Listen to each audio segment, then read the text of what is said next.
Well, hello, everybody. Welcome to the White House. My name's Charlie Galbraith. I'm the Associate Director of the Office of Intergovernmental Affairs here.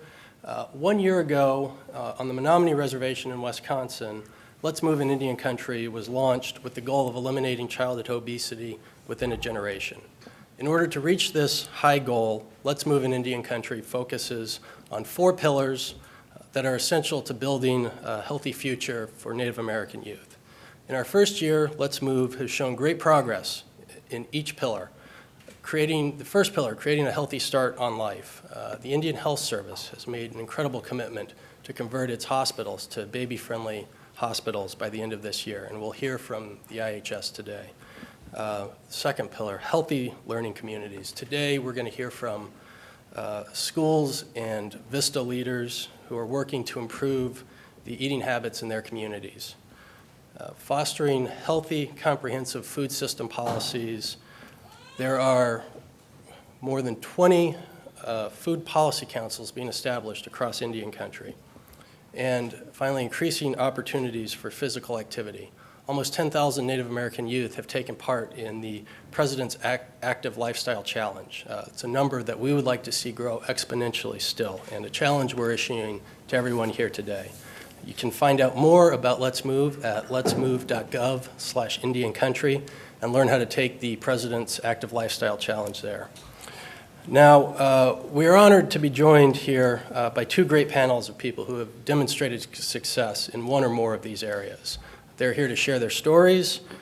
We hope their stories will inspire and demonstrate how their success can be replicated in communities across America.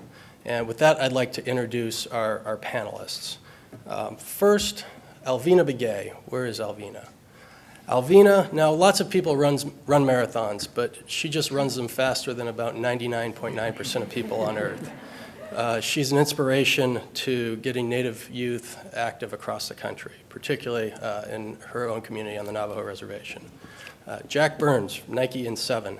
Jack is one of the masterminds behind the In7 line that have been an outstanding partner with Let's Move and have been doing great work to bring access to sport to children across Indian Country. Carl Butterfield from Red Cliff is a leader in the Return to the Good Life Farm, an AmeriCorps Vista garden operation that helps provide production of local food in his community. Lisa Urich, Turtle Mountain at the Circle of Nations Wapata Indian School. She works to encourage healthy choices through the school's Green and Growing Local Sustainable Foods Project, and they were recently awarded the prestigious Green Ribbon Award. She's also an accomplished author, having written numerous award-winning books for young readers. Sheena Knott, Eastern Band of Cherokee, Cherokee Choices. Cherokee Choices is a diabetes prevention program that focuses on confronting the risk that plague the Cherokee community where she's from. Clifton Keenan Jr., Aberdeen Area Indian Health Service, will talk about the steps IHS has taken to implement baby-friendly hospitals across Indian Country. Leatrice Lewis, Zuni Youth Enrichment Project. She's a co-founder of the Zuni Wellness Center and has worked as the program manager for 15 years. Ted Mala, Inuit Eskimo. He's from the South Central Foundation, both a physician and a traditional healer who can talk about the ways that South Central is providing physical, mental, and emotional healing.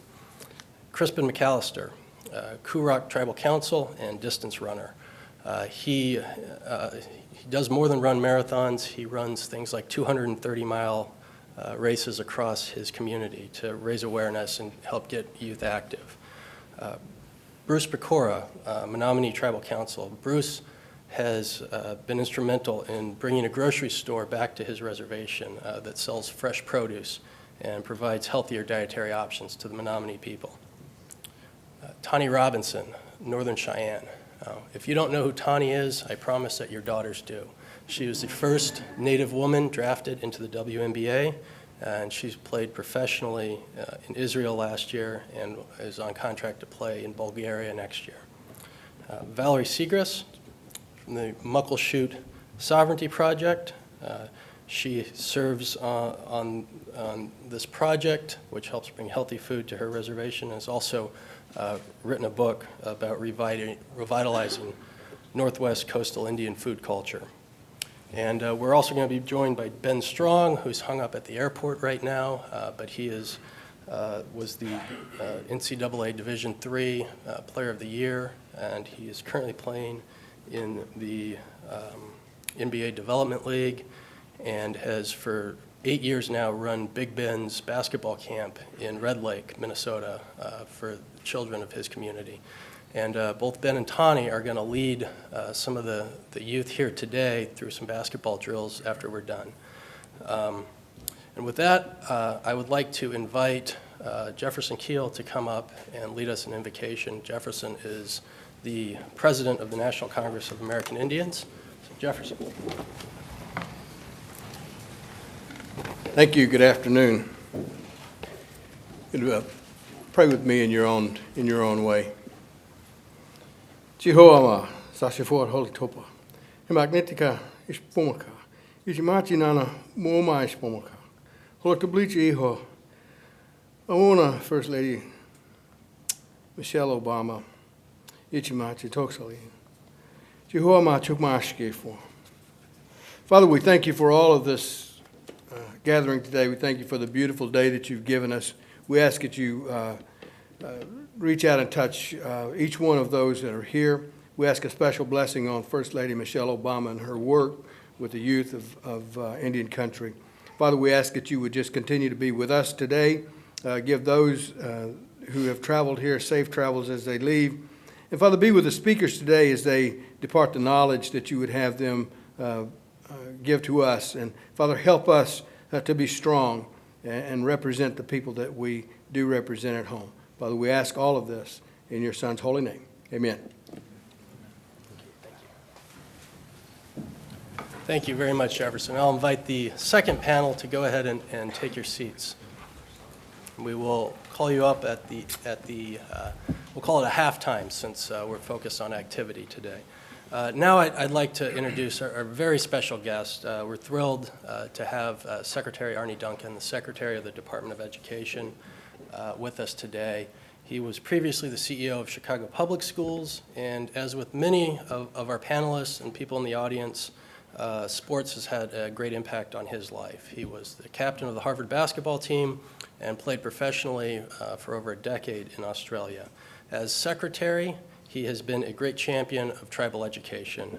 Along with Secretary Salazar, he leads the White House initiative on American Indian and Alaska Native education.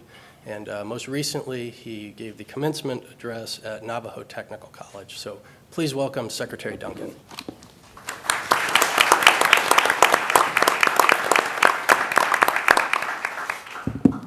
Good afternoon. Thanks so much for having me here today. I think I stand between you and two great panels, so I'll be very, very brief and get to the real stars of the show, which are your tremendous leaders here. But I'm thrilled to be here. And the great joy of my job is being able to travel the country, and probably done hundreds and hundreds of visits over the past couple years. But my visits to Indian country have been easily some of the most impactful on me, moving, challenging, inspiring.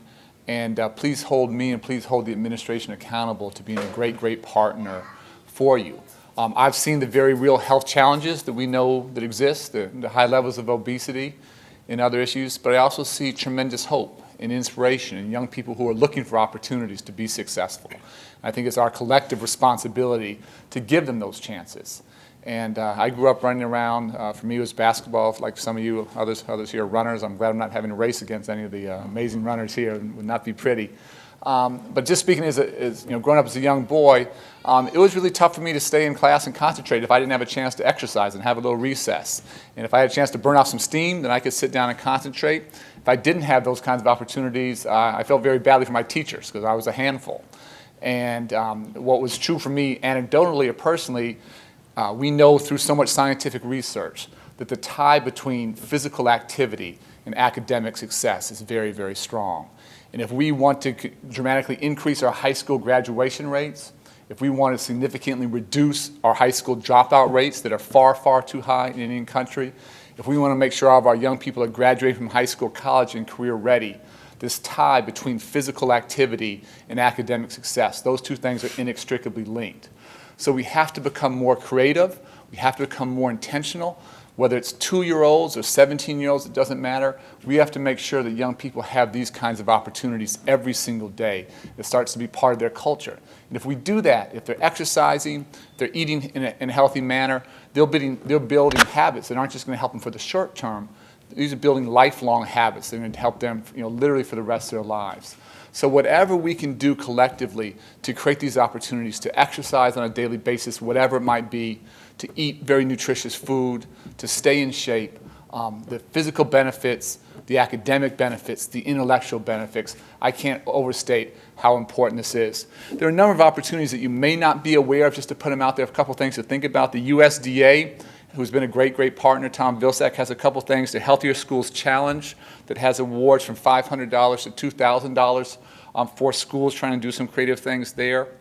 You can also become a team nutrition school through the USDA. You heard earlier about our new Green Ribbon Schools Challenge. We got a winner up here who you're going to hear from. That's been a fantastic partnership to work on this first year. We had 77 winners from around the nation. We'd encourage you to come in next year and think about what you're doing at the school level. We have the Carol M. White PE program, which is $80 million that we put out annually. Almost $500,000 to school districts. And again, on a competitive basis, please apply. Please put your best foot forward. And then you heard about, obviously, the Presidential Active Lifestyle Challenge. So there are a number of existing resources that folks can tap into. Some have a long history. Some are literally new in the past year or two. But if we can do these things systemically so that every child, every community has access all the time, then I become very, very confident about what our children can do going forward. If these things somehow become the exception rather than the norm, if we don't provide these opportunities, then I think we do a grave disservice to our young people. We hurt them in terms of their healthy lifestyles. We hurt them in terms of what they can accomplish academically, and we simply can't afford to do that. We all have to work together to make sure our children are doing extraordinarily well academically. I want to help so much more than we have in the past in that effort, but I know how inextricably, again, these two things are linked. So I thank all of you for your leadership. I thank you for your commitment. I thank our panelists for just the extraordinary examples they're setting for the country. Look forward to having a great, great conversation. And whatever I can do, Bill, can you wave? Bill Mendoza is doing a great job in our team. Anything Bill and I can do to be a good partner, to help you, please challenge us to do that. And again, my visits to Indian country have been extraordinarily meaningful to me. And I've seen firsthand the challenges. I've seen firsthand how much our young people want to be challenged, how much they want to be successful. If we can collectively meet them more than halfway, they will do us proud. Thanks for having me. Have a great panel. Have a great afternoon.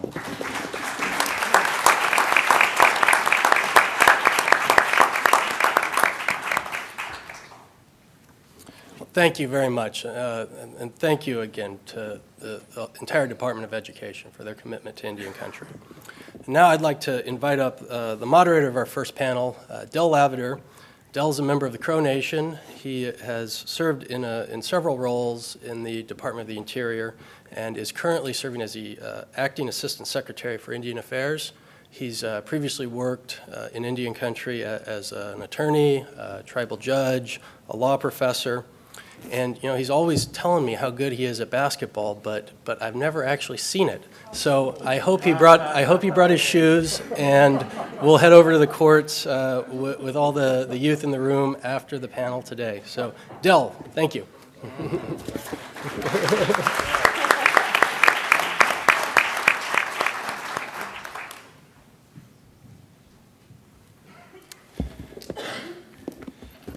Good afternoon, everyone.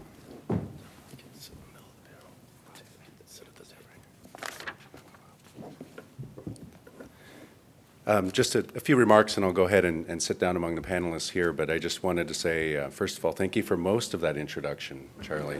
And the latter part, I don't remember bragging because I have aging skills, and we all know that basketball is a young person's game, except for in rare occasions like Secretary Duncan here, who I have to say, we had a DOI education challenge, and he came over, and he was very modest about his background and skills, and he proceeded just to tear the court up and make us all look really bad, and as amateurs that we are. So I look forward to seeing him back on the court again as well. In any event, just very quickly, as the acting assistant secretary, there are, of course, some 566 federally recognized tribal nations that we work with. I see a number of tribal leaders here, and most importantly, it's wonderful to see the youth here as well, because they're certainly the next generation who's going to be taking the leadership mantle from not only the tribal leaders, but for those of us here serving in the administration. And it's been an honor to have served so far, and I want to thank a number of folks. I know we've got some staff in here from over in Indian Affairs, and Jody, who had previously worked with us, who's going to be the moderator. And I just want to say on behalf of the office over there that much like the challenge I heard here, we'd like to challenge others to join on the President's fitness challenge for our employees across the nation. We have some 8,200 employees across Indian country, mostly in the field, in the region, in the local offices, and we'd like to challenge them as well as those who serve Indian country. So let me go ahead and take a seat among the panelists here and focus on them here, because they have absolutely amazing things to share with everybody in the audience.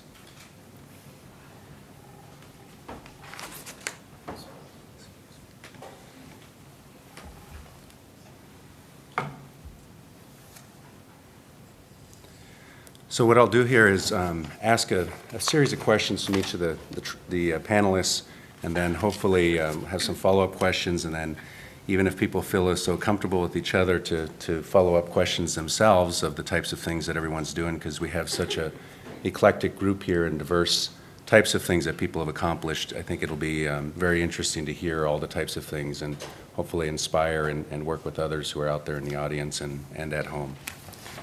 Mr. Burns, we know that you've been working with the N7 program from the start, and many of us are familiar with the N7 product line that you have for Indian country. But can you tell us about how N7 is increasing physical activity for Native youth and bringing access to sports?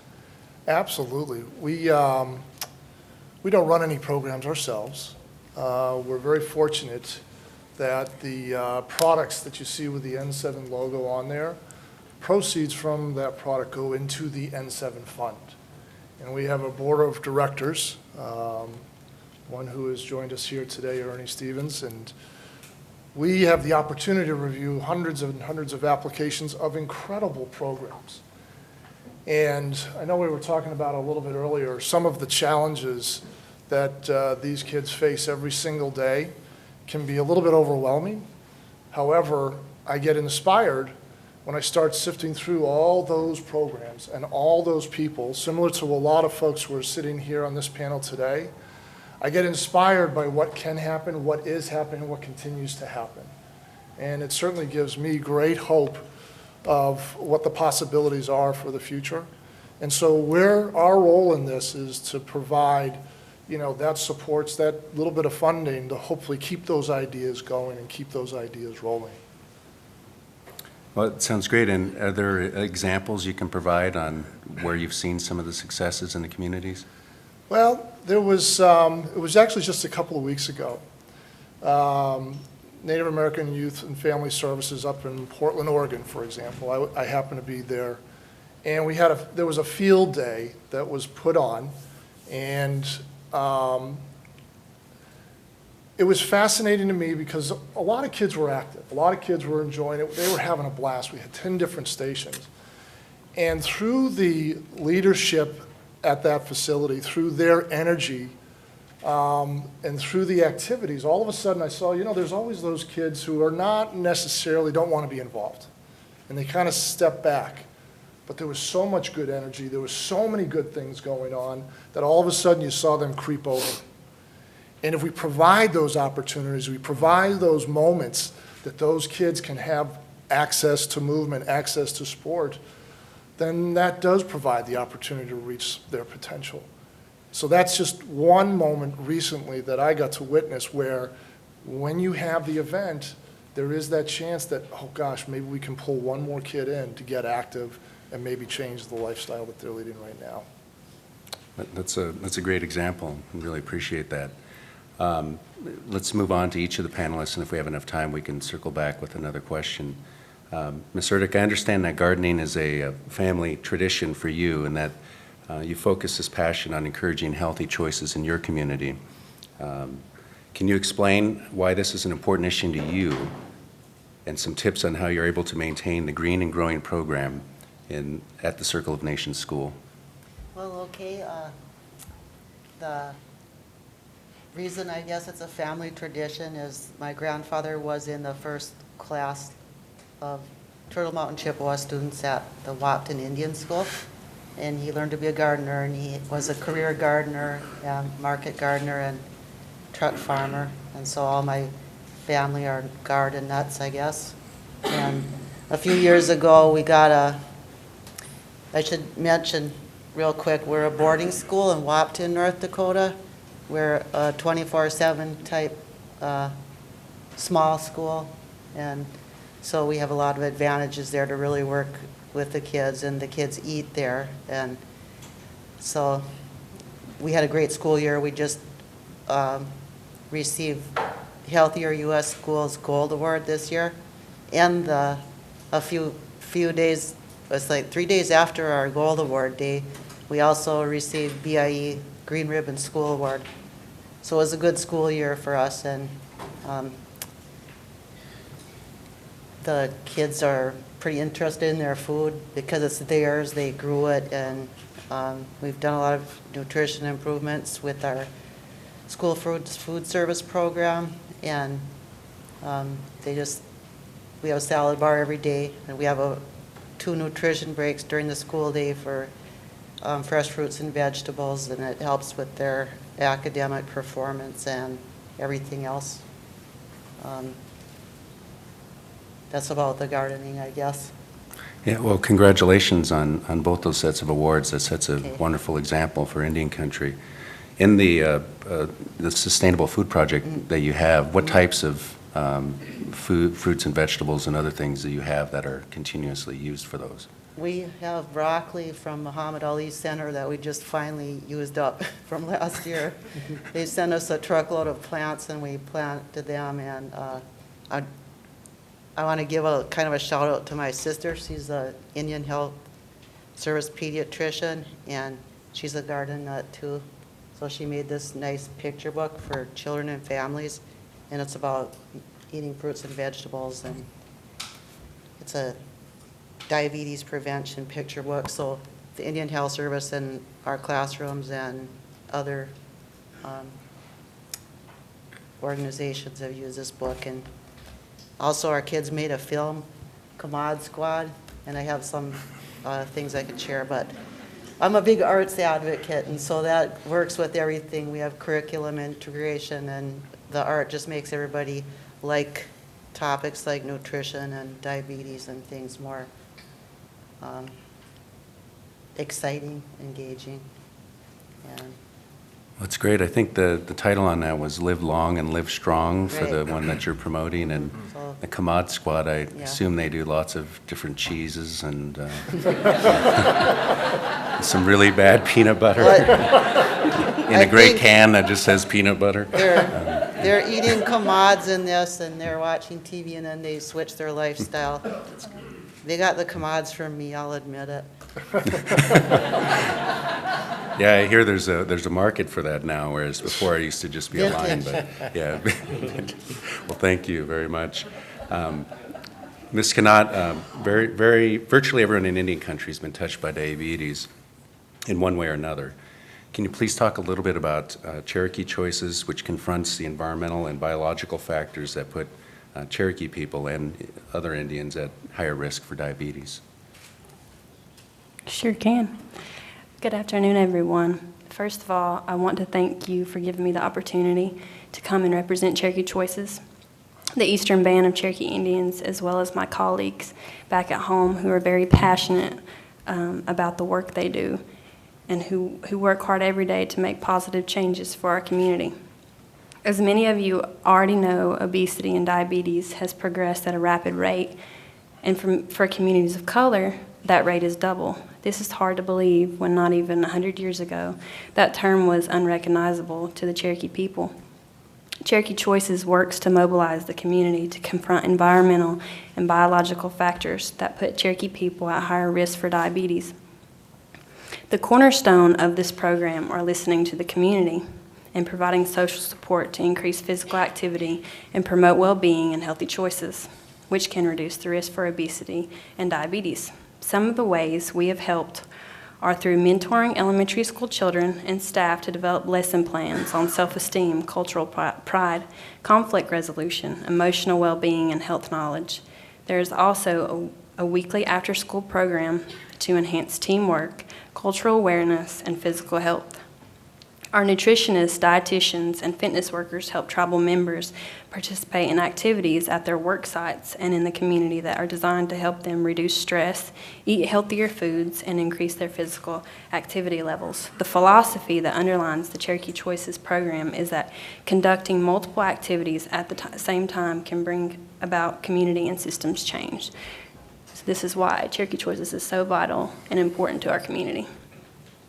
Well, thank you for that summary. I know that you touched upon a number of things, the factors that you're looking at, and it sounds like the first phase of that is self-awareness that you mentioned with not only the children and the youth, but then what are the follow-up pieces that you do, not only on the physical side, you had mentioned a biological piece to it too.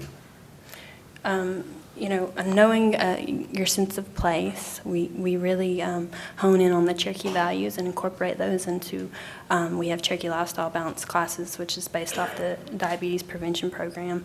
We've actually went ahead and modified that too as well.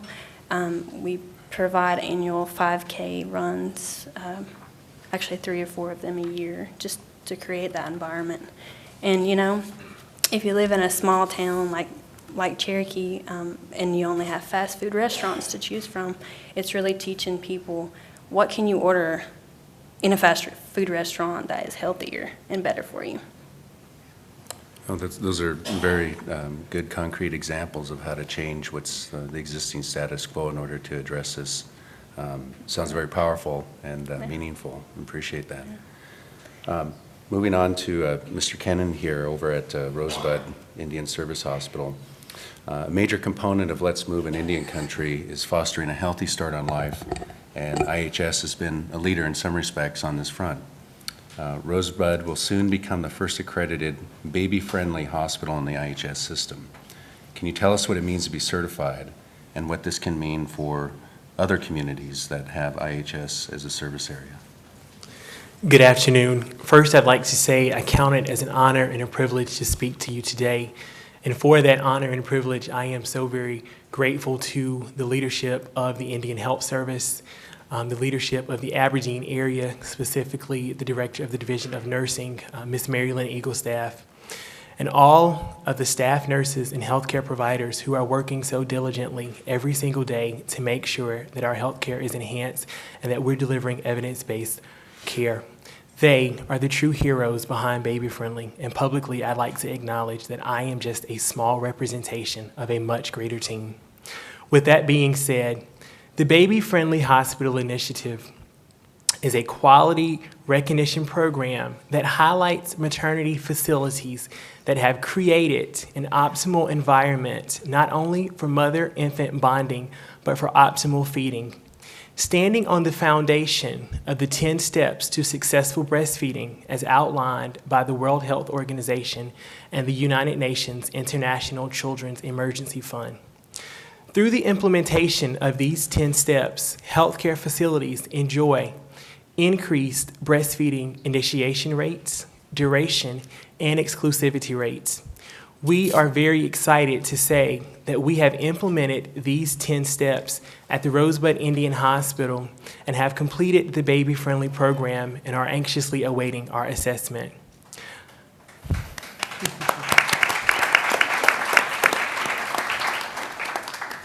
Anecdotally, we can report today that through implementation of the 10 steps, we have seen our breastfeeding initiation rates rise even to 100% in the month of February.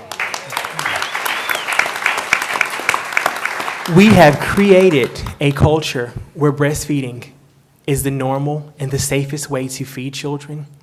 And not only have staff been empowered to empower patients, we have strengthened our partnerships with our communities and our tribes to fulfill this one common goal. But not only is Rosebud in the spotlight because there's great things happening all over Indian Country. The Pine Ridge Hospital and the Quentin N. Burdick Memorial Healthcare Facility, our other two maternity hospitals within the Aberdeen area, are going down the path to baby-friendly implementation now, and we expect them all to be assessed and accredited by the end of 2012. But outside of the Aberdeen area, all across Indian country, baby-friendly is our new term. Baby-friendly is what we're all very proud of. And all across the Indian Health Service, we are empowering individuals to make healthy choices because we know that healthy choices start at birth. And we are empowering individuals all across our communities to breastfeed, a gift that lasts a lifetime.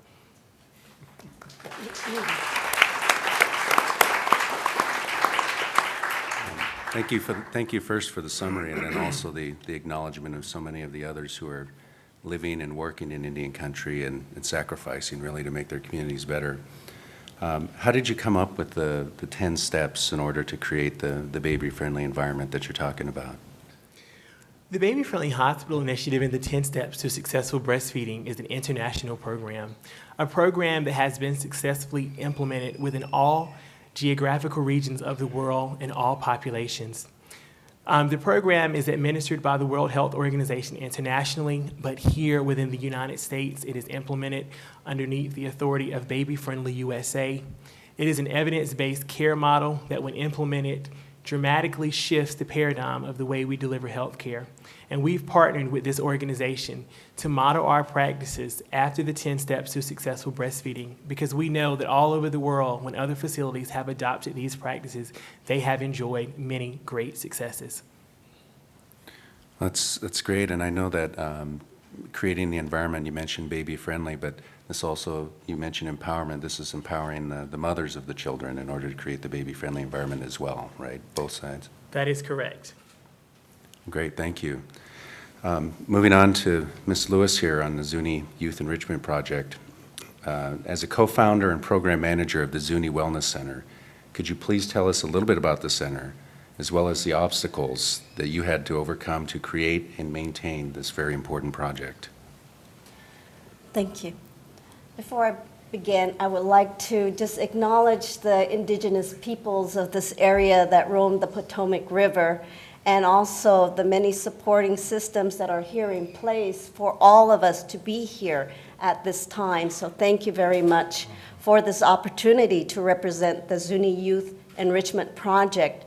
As Mr. Keenan has mentioned, it is so important for our communities to acknowledge all the young people that are here with us right now, and also in the communities that we serve. Because if we see the children of our communities as a healthy group of young people, then we are in the right direction in serving our communities. Because if our children are young and healthy, we are looking at healthier families throughout Indian country. Our newest program is the Zuni Youth Enrichment Project, which is a nonprofit which started about 4 years ago. And as I've mentioned, these are much needed programs that need to be developed in every community. And so independently funded, we are very grateful to programs such as the N7. And through the Indian Health Service, many of the funding opportunities that have given us this opportunity to really challenge our people in our communities to stay active. And if you went back to Zuni, and you're all more than welcome to come and be part of this experience, because that's what we would like to be involved with other tribes that are represented here to really highlight and showcase many of these endeavors that have happened in Indian country. And definitely, we finally got our Zuni Wellness Center after so many years of looking at the needs of our community. Well, thank you for the background to that. I know that you also were teaching at IAIA at the time in addition to doing this, so it sounds like you were very busy over the 15 years that you had accomplished this. What are the types of things that you had seen, the difference that this has made in the community and the individual tribal citizen's life as a result of this? As I mentioned, I'm very appreciative of the Zuni endeavors, because this has given me the opportunity to walk in to communities that are really in dire need of health, wellness, recreation, and fitness programs. And in my travels, I remember one experience where many of the reservation limitations are very evident, just like in our community. One time we were in Lummi Reservation providing different services for their community, and I told my husband as we were driving into Lummi, I said, "Look at that cloud of dust, what is that?" And as we got closer to the community, these were like children playing soccer in a dirt field. But they were having the greatest of times. So we have to overcome some of these challenges, and we are living with these community challenges for improving many of these programs, such as my boss said, well, what exactly are the challenges that you see? And he said, well, the goat heads, they're all over. They're busting our soccer balls. And so we have to look back at the environment that we come from. These are still challenges that we would like to overcome. And with fundings that are very available, like you've mentioned to us, we would like to submit for more additional funding, because these are the realities of the situation where infrastructure is not there yet for our communities. And hopefully, as we share many of the challenges and opportunities that we have in our communities, maybe we can all come together and keep sharing ideas so that we can all strengthen and enrich our communities for our children. And that's the reason why I'm here representing the Zuni Youth Enrichment Project, which is still very young in heart and spirit. That sounds great. For any of those who are watching or listening to the live streaming, or others in here who want to try to start something like this in their community, what advice would you give them of how to begin? How do you start a wellness center in a community with the challenges that you're saying? Well, first of all, many of our physicians that come into the Indian Health Service, they certainly recognize this need. And of course, the need is that we have rising levels of obesity and lack of environment.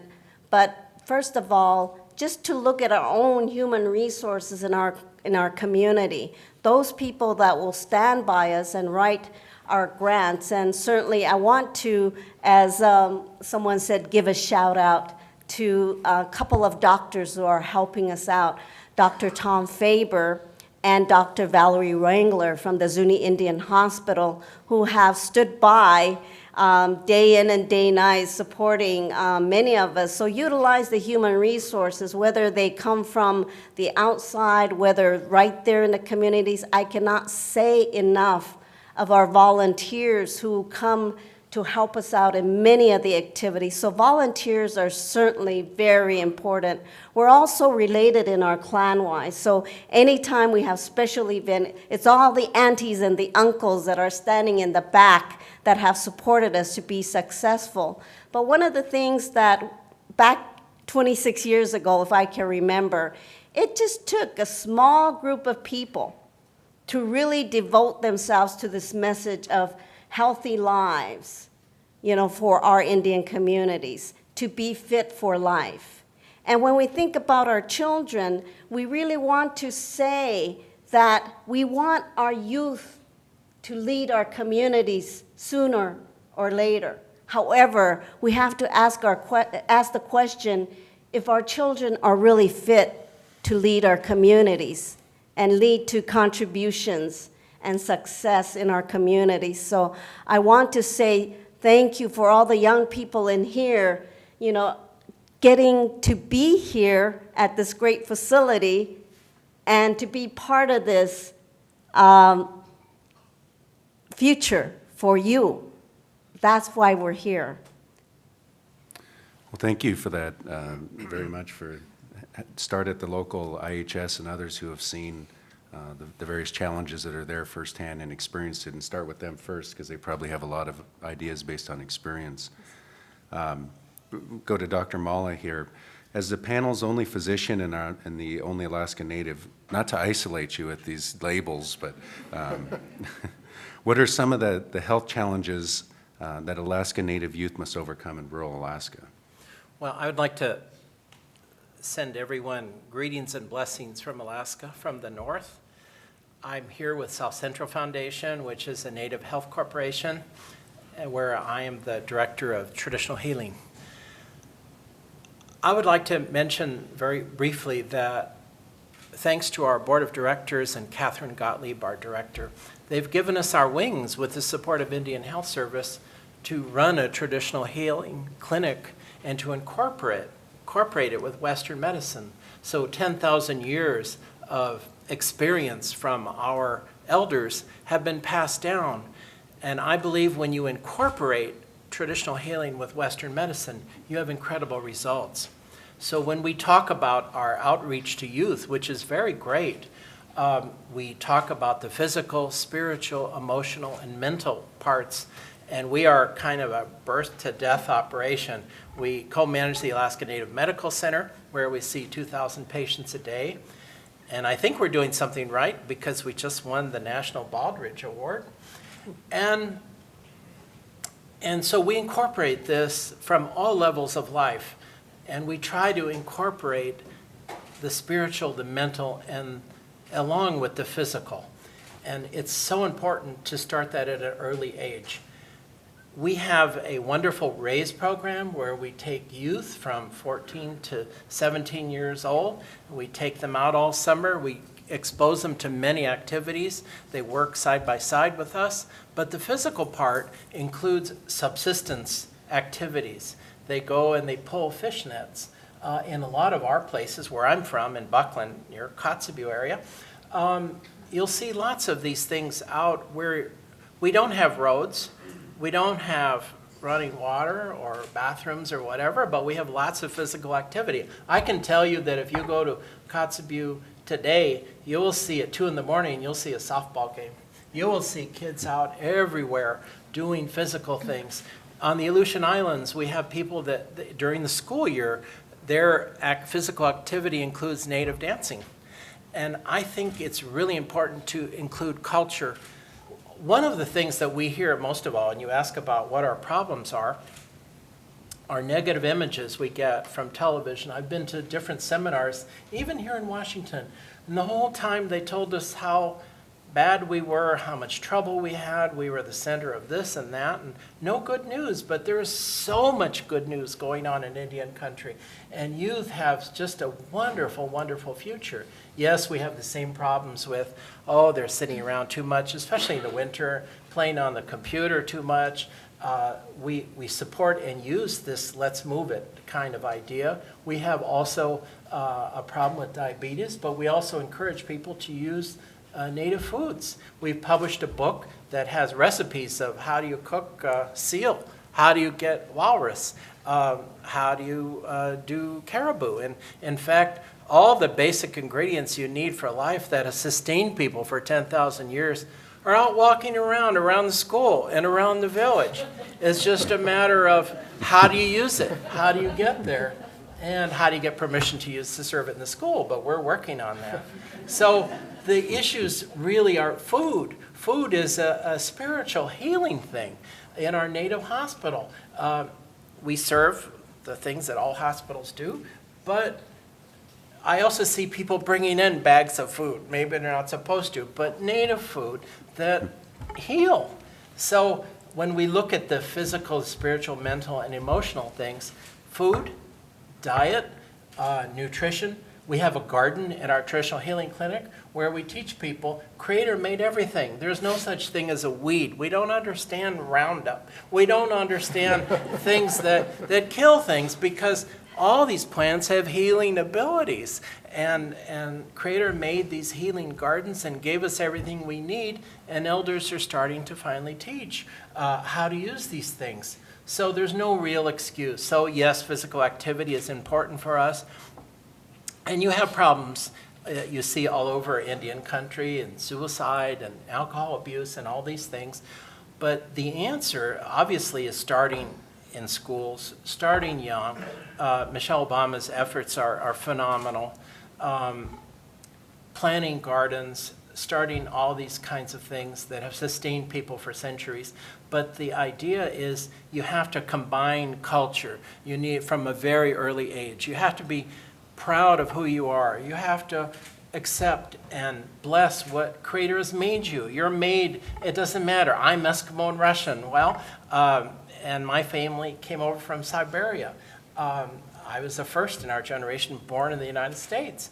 It doesn't matter who you are or what you look like. Creator made you that way, and you have to find out why you were born and all these things. And so part of my mission is to prepare the next generation to be proud of who they are mentally, to be strong mentally, to be strong physically, and move on. So a lot of these things can be solved if you remember your Indianness and remember the strength of what has brought us here and how Creator has, how we're born for a reason and what we were born to do. Well, thank you.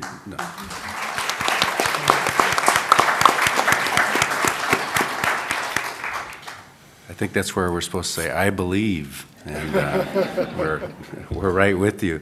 Dr. Mullan, you mentioned you have the Western training as well as the traditional knowledge, and oftentimes people think that there's a divide, but somehow you've been able to bridge it together in order to bring the benefits of both. And perhaps on the Western medicine side, they're very good at diagnosing problems, analyzing things, getting evidence-based data on samples. And then you have the traditional side, which wants to go to the root cause of a problem. And you can utilize perhaps the Western tools that you've been provided in combination with these other things. Can you talk a little bit more about that and how that could be helpful throughout Indian country, the types of things you're doing where you're at? There are many roads to healing.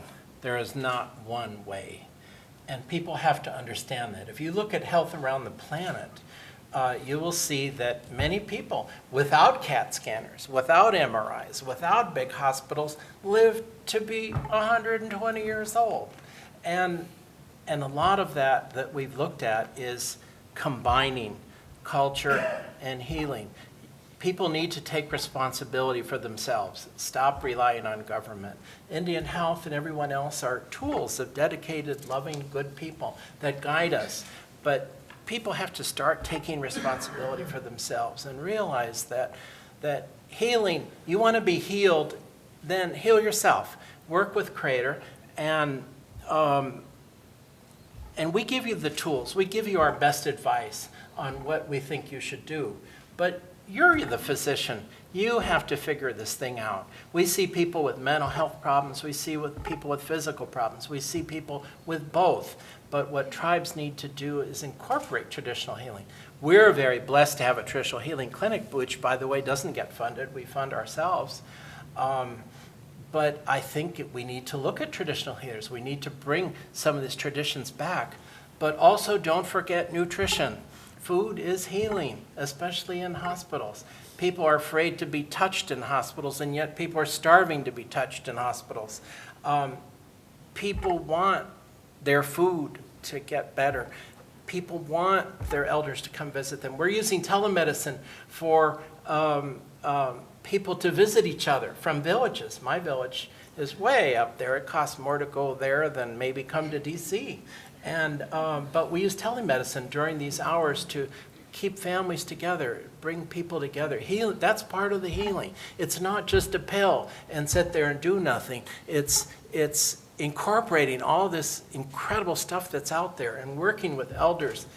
And it works. It really, really works. It's just getting back to basics. Thank you for all that background and the work that you do. I'm going to move on to the last panelist and then maybe circle back for some last comments by everybody in light of all the information that's been provided. So, Ms. Robinson, maybe you could tell us about growing up on the Wind River Indian Reservation on the other end of the Bighorn River, and tell us what it takes to be the first American Indian woman drafted to the WNBA. Not to put too much pressure on you. But. Not at all. Growing up on the Wind River, it was good for the most part. Basketball was kind of just a big thing that everybody did. So, we started off with just having a dirt court for a while, and then my dad ended up putting in some concrete and just putting up a hoop for us. It was hard to get from like one place to the other. a lot of times kids would just ride their bikes everywhere, and they would always come down to like our court, and we would play a lot. I guess growing up, one thing that helped me out a lot was just my parents and the structure of my family, but a lot of my friends didn't have the same type of structure that I did. So, a lot of the kids that I knew back then, a lot of them, dropped out of high school, had kids early, just kind of didn't really do anything. They're still living with their parents, just kind of not really doing too much. And I guess to be the first Native American woman drafted, it just, for me, it was more so just my family structure that helped me out a lot. I went through a lot of stuff. I got pregnant at an early age, and there was a lot of times that I just kind of wanted to quit, and I never thought that I would be able to bounce back from some of the stuff that has happened to me. And thankfully for my parents, they helped me out with my son a whole lot. My mom, she was the one who motivated me a lot. She kind of told me, I was never coming home because I would never have a place to stay, so I better work it out. And my dad was kind of the loving one that kind of, just let me cry on his shoulder whenever I needed to. But it also, just a few years ago, I learned just how much training and how much like nutrition and everything kind of plays in. For the most part, I just kind of thought it was more so athletic ability, and whoever wanted it the most could have it. And just within these last few years, I've talked to different nutritionists, and I became more educated just on just the proper training that you really do need to help your body out, so your body can last you, as long as you want it to, and just the types of foods, I guess, that you need to eat, that you can't kind of, live off of microwavable foods, or kind of always, just going somewhere and getting something fast. And so, it just, for the most part, it was kind of just my family structure that helped me out a lot to get to where I needed to be.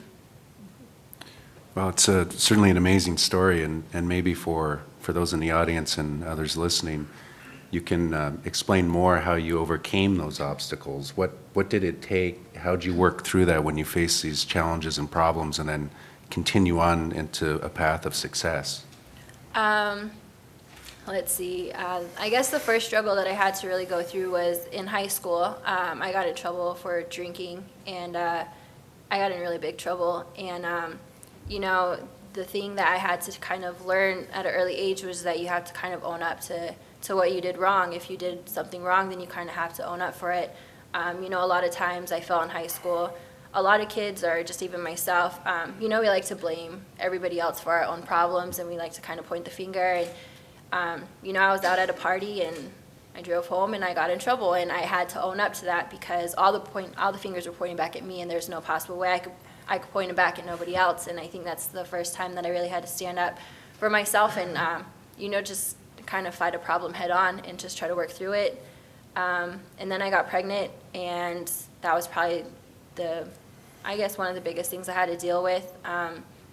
Just trying to raise a kid on your own and be a full-time student and also a basketball player it was a really, really hard thing to do. Thankfully, for my parents, they're understanding, and they took my little boy, and they've been helping me raise him. But just from there and going to junior college and then going to university, I failed 3 out of my 4 classes when I left Sheridan. So I had to take almost 23 credits in one summer. So that's almost a whole school year in about 2-3 months. And having to go through that, and then finally being able to play, just all of that in turn, just I just knew basketball was kind of where I wanted my life to go, and I knew for my son it was kind of the way that I would be able to provide for him. For me, it was just more so my family again, and I just kind of knew basketball was everything that I wanted it to be, and thankfully I've gotten the opportunities that I have, and I've met the people that I have, and I have really good trainers that help me out now, and I just have really good people behind me that help support me, so I'm just really thankful. Well, thank you for also sharing all of that. I think we have enough time, so why don't we go back to each of the panelists and give you a chance just to say something in a minute or two that you would like to share even based on what you've heard already? So, Well, I'm inspired again from listening to all these folks, and I think I'm going to get inspired some more when I listen to the next group of panelists get up here and share their stories. I'm also inspired by the leader of our organization, N7, Sam McCracken, who apologizes for not being able to attend. You're stuck with me, I'm sorry. However, it's this kind of leadership that really makes the change. And I love some of the words that were shared up here, and we all can take responsibility to provide some of that leadership. And it is exciting to see and to hear all these different stories that are going to allow this to happen. I'm convinced of success. I'm convinced of success, especially with the folks that are involved with what we're all trying to accomplish. So I want to just thank everybody for what you're doing and sharing your stories, as well as your leadership in helping make things happen. thank you. Ms. Erddig? Well, according to that youth risk behavior survey, our kids spend less idle time on school nights with video games, computers, and TV than any other BIE school. And I think that's because they're busy learning things and doing things, and we promote walking as a normal physical activity. To go to activities, we're not driving them everywhere. If they can walk, they walk to Breckenridge, Minnesota, across the river to go to their Taekwondo lessons. And they're fortunate to study under Grandmaster Eric Greenquist. I believe he's an 8th degree black belt, and he's a president of IBBF. But he's worked with our school since the 1980s, and we have good partnerships like that in the community where the kids can walk over to the college and work at the athletic center. So there's just all kinds of opportunities. Some kids come from where there's no snow or ice, so they love it in the winter, that they can go skating and sledding and skiing and all those kinds of things. We get kids from Arizona, and sometimes they get so excited about the snow they just go dive in the snowbanks. But and then having things connected, the Green Ribbon School and the Healthier U.S. Challenge, those are connected things because it's building a healthy environment and healthy, sustainable food systems and literacy, sustainability. They learn about the 3 R's: reuse, recycle, reduce, and incorporate culture. We have a great drum and dance group there, but Jason Kingbird is our drum leader. And on Earth Day, we have a tree hugging ceremony, and they sing a song for the tree, and we have a tree hugging ceremony. It's kind of comical, but Carrie Trepka, she's our math teacher. She turns everything into math too. And just before I left, they were working on a project from the Smithsonian that's also a STEM curriculum thing. It was a tree banding project. So they learn environmental education through mathematical measurements and metrics and those kind of things. But they were all excited because they learned that trees expand and contract, and so they breathe. So it was kind of fun. Thank you for sharing that. My initial thoughts on, we're going back to what Ted mentioned about, physical activity is very important, but incorporating those cultural and emotional values as well. I learned that firsthand last year when I got to participate in an initiative on a project called Remembering the Removal, which is a 1,000-mile bike ride retracing the northern route of Trail of Tears. What I thought I knew about my culture and my history of the Cherokee people, I didn't realize. And I think for me, I learned a lot about myself, my culture, actually being able to live it and breathe it to a certain extent made me realize and appreciate who I am even more so. And that project actually falls under Cherokee Choices as well. So it's just something that I was reflecting on personally. So yeah, that's all I have. Well, thank you. Mr. Kenner? Well, I am certainly in awe of all of the outstanding accomplishments that all of my co-panelists have presented today. But I cannot stress enough that we must have teams and we must work together. And like I said, I am only a very small representation of a greater group of angels that are working, even as we speak, everywhere to empower people to make healthy choices. And those are the nurses, the providers, and the administrators out in the field at each of our local clinics. With that being said, it's important that we have support. And today, I am so very grateful that we have the support of an awesome agency, the Indian Health Service, our director in her absence, Dr. Yvette Rubidoux, and all of the Indian Health Service personnel that are here today. Certainly should be commended for their support in empowering us to make change in Indian country. And I think the 5 of them, or the 6 of them that are here today, deserve a round of applause for that.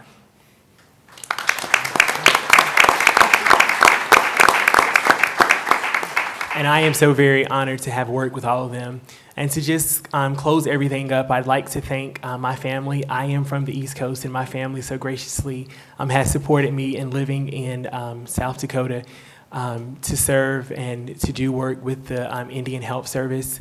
All of my friends, specifically the lactation consultants at Duke, that encouraged me to make changes in breastfeeding. And finally, I'd like to thank my beautiful girlfriend that has sacrificed so much to allow me to work with the Indian Health Service and to implement the Baby Friendly Hospital Initiative. It's real interesting because if you catch me on any corner at any time, it's likely that we're going to get into a breastfeeding conversation. And what I would say to you is the same thing that I say to all of our auxiliary and ancillary personnel in the Aberdeen area. We all have a responsibility to protect and to promote breastfeeding. And if you don't know what your responsibility is, it may be something even as simple as if you see someone that's breastfeeding their child, perhaps you could offer your chair to them. So today I'd like to say thank you to all the people that have made Baby Friendly successful. And remember, in each and every one of your hearts, breastfeeding truly is a gift that lasts a lifetime. Thank you.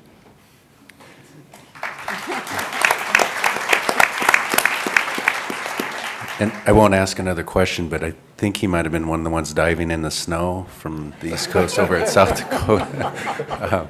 Did you want to say something? Oh, no, I just wanted to say, and it's actually our first traditional food as well, so that's the way you great. got to look at it. Thank you. Ms. Lewis? Well, thank you again. I just want to thank the organizing committee for allowing us to be here and to share many of our endeavors and successes in our indigenous community. So thank you very much for this opportunity. I just wanted to say in closing that we really need to acknowledge one another, because without this environment that we have to also honor our Earth Mother, because once we stop taking care of our Earth Mother, then we stop taking care of ourselves. This is a representative of where we came from, our bodies. So we need to take care of it as much as we need to take care of our Earth. And so with that, I just wanted to encourage every one of the young people here, and you have had such kind attention to our presentations, that you continue to dive in the snow, to walk the canyons, to swim the rivers, and to be a beautiful person, because we have worked so hard in our credibility as Native peoples to be who we are, with good health and good self-esteem, so that we can promote our culture through our wellness. So thank you everyone for being here and taking the time out of your summer, because summers are a great time for many of the camps that we promoted, whether it's ecological, whether it's honoring yourself through many of the experiential activities like swimming and hiking, and just having a lot of fun. Because I tell my colleagues a lot, I'm the biggest kid on the ZYEP team, which is our youth organization. And I say, I'm the oldest, but I can still hike with the best of them. And I want to encourage all the adults in here for their continued support for programs such as the Zuni Youth Enrichment Project.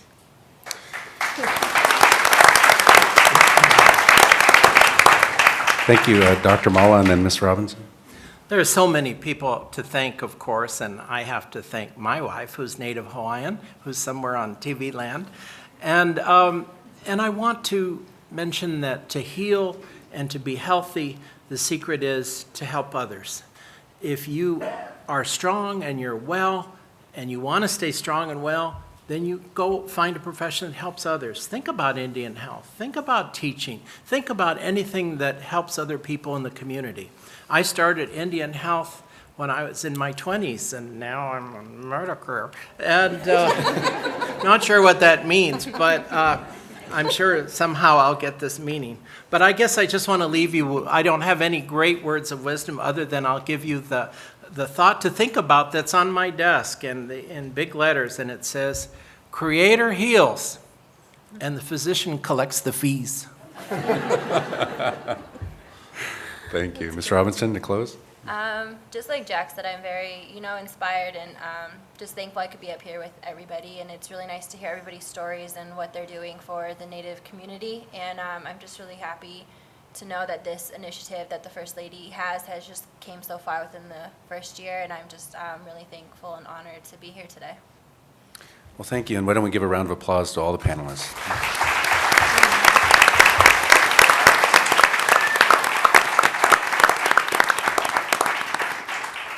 Thank you very much to everyone on the first panel. Your stories are incredible, and I look forward to working with all of you in the months and years to come. I'd like to invite our second panel to come on up now, so if you guys can switch. We'll also invite up, while you're trading out seats with the second panel, come on up. I want to introduce our moderator for the second panel, Jody Gillette, a colleague of mine here at the White House. Jody is a member of the Standing Rock tribe in North Dakota. She serves as the White House Senior Policy Advisor for Native American Affairs. This is actually her second tour at the White House in the Obama administration. She's also served the administration as the Deputy Assistant Secretary for Indian Affairs at the Department of Interior. Like many of our panelists, sports has played a big part of Jody's life. She's not only an outstanding dancer, but she's a great basketball player. She played at Dartmouth and can usually be seen in games around here somewhere beyond the three-point line, raining down three-pointers on most of the guys that work at the White House. So with that, please welcome Jody Gillette.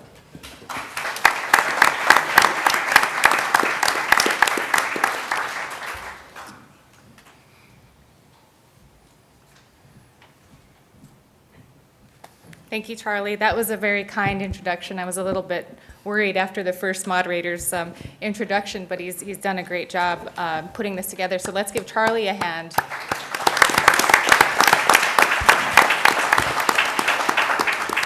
I'd just like to thank everybody for coming here today to celebrate this really important anniversary of Let's Move in Indian Country. And you've heard Secretary Duncan discuss the importance of Let's Move in Indian Country as it relates to education and making our children healthier so that they can learn better. And we've also heard from the last panel, and Dell did a great job of highlighting a lot of their work and how their work is really resulting in healthier children. And I wanted to also acknowledge a lot of the people in the audience, because I see a number of my friends here who have done tremendous work in the first year. I'd say this is the first anniversary, but we also have a year before that we spent a lot of time talking and visiting about what the potential could be for something like a Let's Move in Indian Country. And so I just wanted to acknowledge all of the agencies. Dustin's out there. I see my good friend Brian from BIE, the USDA, BIA, BIE. I can go on with all of the acronyms if you want me to, but HHS for sure, the Indian Health Service, you hear from the different people that have been able to contribute. And then also the tribes. And so I see a good friend who was the first person to talk to me about Let's Move in Indian Country in Oneida Country. And Brandon is here, the councilman from Oneida Nation. Had a great deal of conversations with organizations like NCAI and NIHB. and also the Nota Begay Foundation, who's been doing this work already for quite some time on working with the PGA golfer in his fight to address childhood obesity. We also know that this is something that is really, I think of it, it's one of the best and funnest initiatives. Kevin, I see Kevin over here, who's a big lacrosse person. But this is a really great initiative, and the reason I think it's great is because it puts two things together that I think Indian people really like to talk about, and one is sport or movement. So you talk about dance, you talk about basketball games, you talk about lacrosse, stickball, running, you know, the playground games that kids engage in at an early age and then continue throughout their adolescent and teen years. Those are all things that people get excited in, and at least my community, it's a galvanizing, it's like a catalyst. So when there's a good team, everyone shows up and there's a lot of positive energy and everyone gets fired up. And my community, it's basketball. So on the last panel, Tani, I used to play against her mom, so that tells you how old I am in the independent world. And so we have a whole host of planning and fun that goes around movement in Indian country. And then you also talk about food. So food is also really important to Indian people, and that's also how you bring people together. And there's lots of good things that happen around food as well. But food is something that, food and sport are both something that are things we can control and things that we have some ability to influence. And so what we know about the statistics in Indian country relating to the obesity rates being twice as high for 4-year-olds at 31%, that's almost 1 in 3 children are at greater risk for obesity as adults, and that translates into shorter lives. It translates into more risk for debilitating diseases like diabetes and heart disease. And we also know that things like this are already too common in our country, so when rates are on the rise like they are for our children, that's going to impact the future in the long run. And so this is not just about food and fun and games, it's about how do we get back to being healthier communities and how do we make sure that our futures are going to be strong. And so when we talk about this initiative out in Indian country, it's easy to get people excited.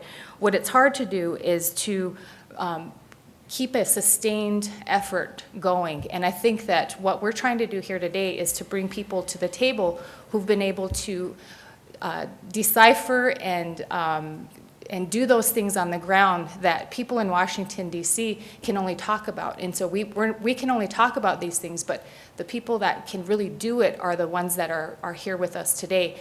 The other people that can really do it are the youth. And I see a number of young children and young people in the audience.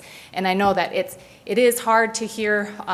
This is more of an adults to adults, but I just want to encourage the youth that are here. As you're hearing people talk about the things in your community, youth can also play an important key role in changing the way that our communities are headed when it comes to health. And the way that you do that is by encouraging your friends, being a leader in this area. And I would have to say that there are some remarkable stories out there of youth who are leading the charge, and I'm sure everybody, all of the panelists can point to at least a handful of youth they're their go-to youth in the community. When they need something done, they go to the certain set of young people. And so for the very, very small folks, I know that my kids, I have children in different age groups, and my child is always interested in seeing what the First Lady's doing. And so there's a number of things that the First Lady's been featured in terms of the Nickelodeon and those kinds of things. But tying it back to what I think a lot of the panel talked about before is a renaissance. And what we need to do is really make sure that however we're going to change the way that our people are making decisions about food and movement, that it's not necessarily to move us further away from who we are, but it's actually a way that we can move closer to who we are in our values and our teachings and the things that our elders talk about and live by. And so appreciate especially some of the comments made by Ms. Lewis as she connected the change with the remembering of who we are as a people. So with that, I'm going to go ahead and sit down with the panel, follow my colleagues' lead, and we'll start to hear from them about what they have been doing in their communities.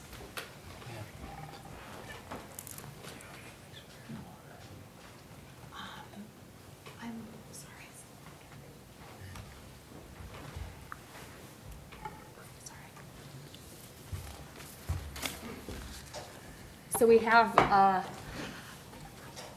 a number of folks that have traveled a long ways to be with us here today, and I wanted to start off with Alvina Begay, the distance runner, and just wanted to note, I think Charlie had talked about Alvina being a qualifier in the Olympic trials in the 10,000 meters, and want to just congratulate you and let you know that Indian Country is really proud of you, and personally want to congratulate you and tell you that I'll be thinking about you, and we'll all be backing you and supporting you. In running a marathon under 2 hours and 38 minutes, it's about 6 minutes a mile. I don't think I've ever even run a 6-minute mile. How does what you're doing as a runner and how the Navajo community see you as a runner, how do you overcome some of the challenges in competing at the highest levels? What are the strengths and what are some of the challenges? Well, first of all, thank you for the congratulations. It was definitely a really big accomplishment for me to qualify for the Olympic trials. So thank you for that. Wow, there's a lot of hard work and struggles that go into preparing for a marathon, especially being a Native American woman. For me, I think some of the biggest struggles have been the expectations, the cultural expectations of being a Navajo woman, and especially at my age, I'm supposed to, have several kids now, be a housewife, and working a full-time job. But at a young age, I knew that this is the life that I wanted to live, and this was the dream, and I feel like I'm living my dream. So I don't know if that answers your question. Mm-hmm. But first, and then second of all, I just wanted to mention that, I am a registered dietitian. I serve on the Nota Begay 3 Foundation, and I'm also an N7 ambassador. So I have my plate pretty full as far as, trying to promote healthy eating and physical activity. Thank you. In your work with the Nota Begay Foundation and N7, what are some of the things that you see are particularly effective in working with youth? I think just, having, athletes like Tani and I, giving back to the community and showing Native communities, especially the youth, that, it is possible, to compete and, live a healthy lifestyle. We don't come from the best and perfect families or backgrounds, but we've used our struggles and our life situations to, motivate us to live better and to be healthier and to be successful people. And, I feel like we're doing our best to serve as examples to live healthy. And so setting that example, what does it take to, what kind of training regimen do you have to have in place to be successful? What is your daily average? Running at this level is pretty much a full-time job. This week my goal is to run 100 miles, and on average that's about 14 to 16 miles a day. So I feel pretty wiped out most of the time. I do weight training, I work with a physical therapist, I see chiropractors, I get massage therapy, I'm constantly trying to do something. I mean, even resting and watching my nutrition is part of the job, because all those things go into being, the athlete that I want to be. So, every detail of my life is about, trying to get the best performance out of myself.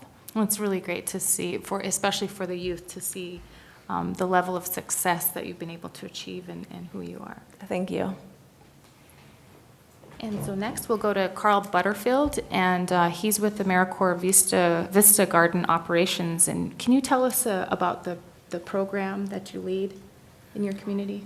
I work with the AmeriCorps Vista. I'm an actual member, and the program was developed by the Red Cliff Band of Lake Superior Chippewas, and I'm also included in the health department. So my job out there is to run a garden, produce foods and vegetables, and get community involved in it. And by getting involved in it, I mean coming right out there and working and planting. And we have plant giveaways where in the spring of the year we give out plants and seeds to whoever wants to plant the garden in their own, on their own property, by their house, whatever. And or else they can come out to the garden and work. So my job is to get it done. Thank you.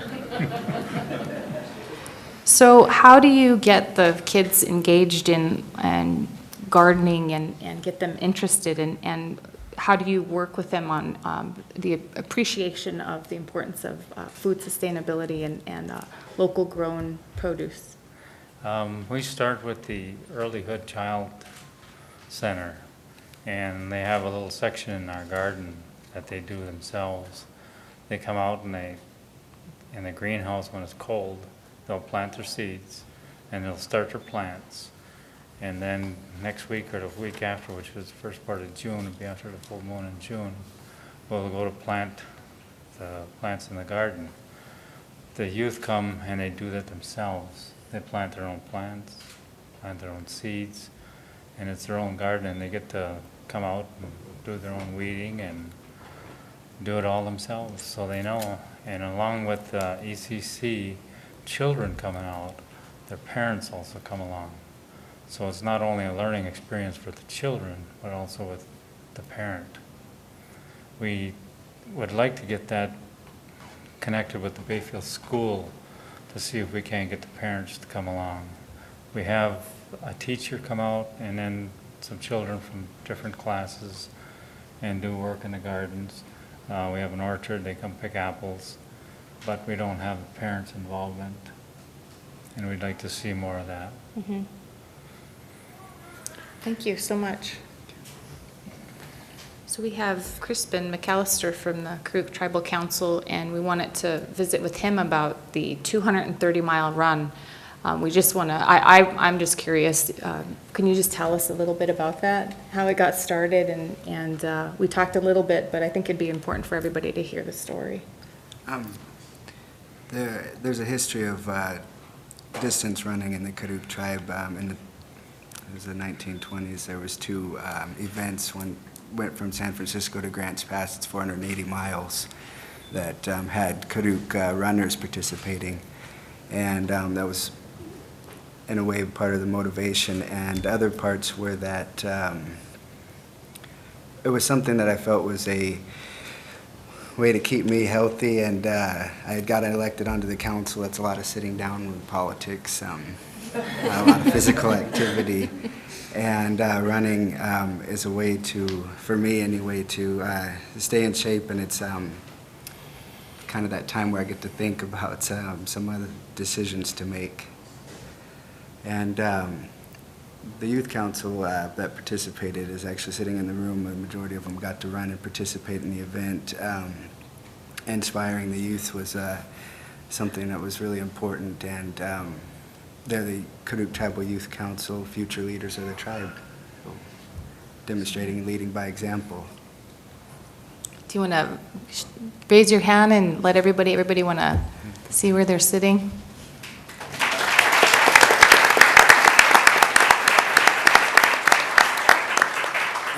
It was a community involvement that helped get us all to come here. There was people who were involved with the donations and helping the kids to come here, and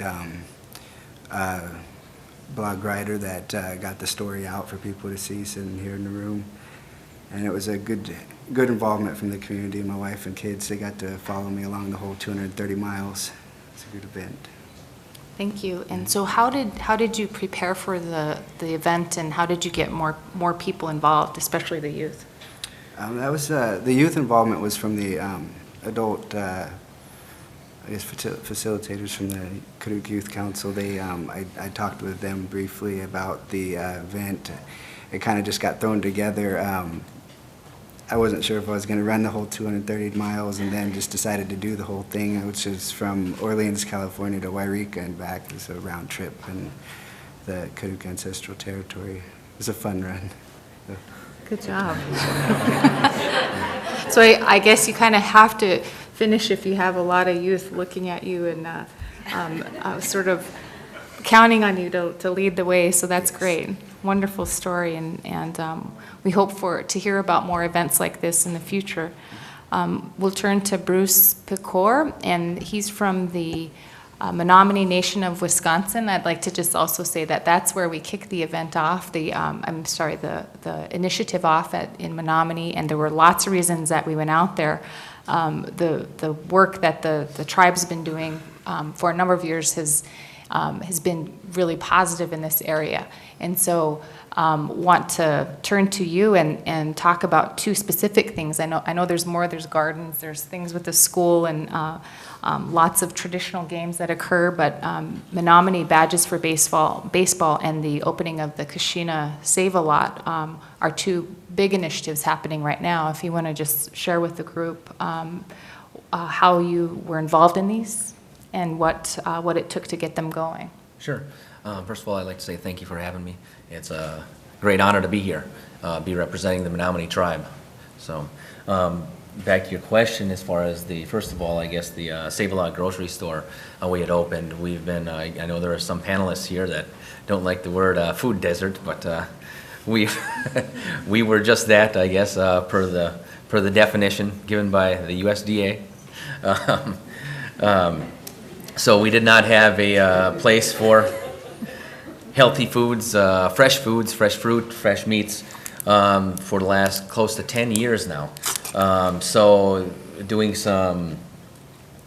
did a few studies, went out to the community members and stuff and asked them what they wanted. Well, they were looking for a grocery store to open back up, and with all the diabetes and all the health issues that are going on, we came up with a plan to bring this together. So in December 7th of last year, we finally opened the doors to the Save-A-Lot grocery store. And it was, I know when the Let's Move initiative had started up at the Menominee Reservation, we were talking about it. Well, I'm sure all the leaders here know that you can talk about a lot of things for a long time and forever, and it might not happen. So we talked, and we actually talked the talk, and then we walked the walk, I guess, and we created the grocery store. And the other part of the question was the Badges for Baseball initiative.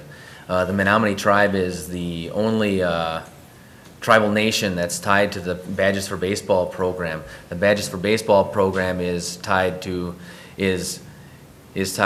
police departments through the. We were introduced through Native American Center for Excellence, NACE, and also the U.S. Marshals Service. U.S. Marshals Service run this through normal police departments throughout the country. The Menominee tribe actually, through some contacts that we had, we were able to bring that forward within Indian country. So what it does is it's Badges for Baseball. The police department plays baseball and has camps basically 2 days a week for 2 hours. Our police department, our tribal police department, volunteers their time to come out there and do this with our youth. So it's a collaborative effort through lots of different organizations that brought this forward. It's tied to the Cal Ripken Foundation as well. So every year, last time we got to take 4 youth individuals to the camp, which is in Aberdeen, Maryland. And you go to the Cal Ripken Foundation camp, and you get to go to all their just immaculate stadium and training centers and all that stuff. So it's a great activity for the kids. It's a once in a lifetime trip that I know a lot of the Native people that are here don't get that chance often. You know, we're lucky as panelists to be here, to be able to come here and speak on behalf of our tribe, but there are a lot of members that are in our communities that just don't have the chance to ever even, you know, leave the reservation, get to the next town. They're lucky to get to the next state, anything like that. So we're very happy that we were able to do that. Sounds good.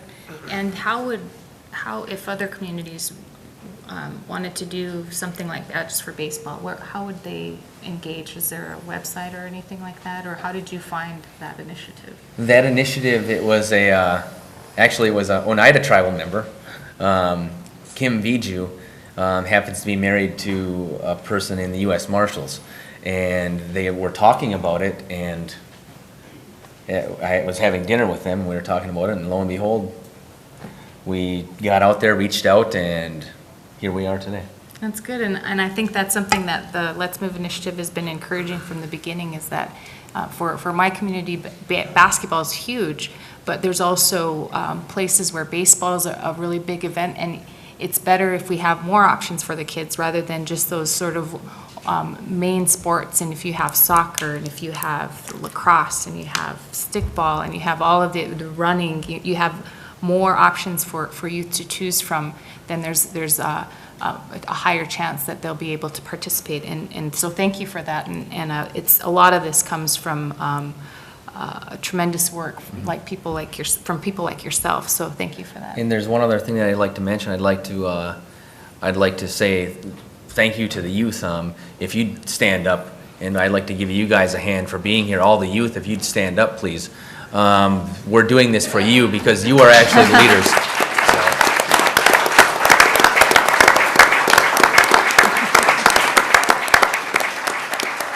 Thank you very much.